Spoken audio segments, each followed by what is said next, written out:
आमना वफा तोता, चौहा और खरगोश आपस में गहरे दोस्त थे। वो तीनों मिलजुल कर रहते थे। खरगोश सबके लिए खाना पकाता, घर को साफ करता और संभालता।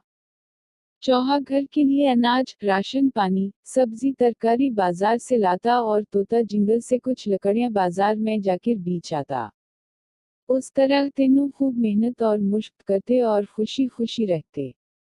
उनकी ये गहरी दोस्ती और मेल मिलाप पड़ोस में रहने वाली लोमड़ी को एकांत न भाता था। मुकार लोमड़ी ने एक दिन मौके पाकर तोते का हाल चाल दरियाफ्त किया। हम लोग खूब मजे से और खुश हैं। तोते ने जवाब दिया। हाँ भाई, तो ही है जो इतनी ज्यादा मेहनत करता है।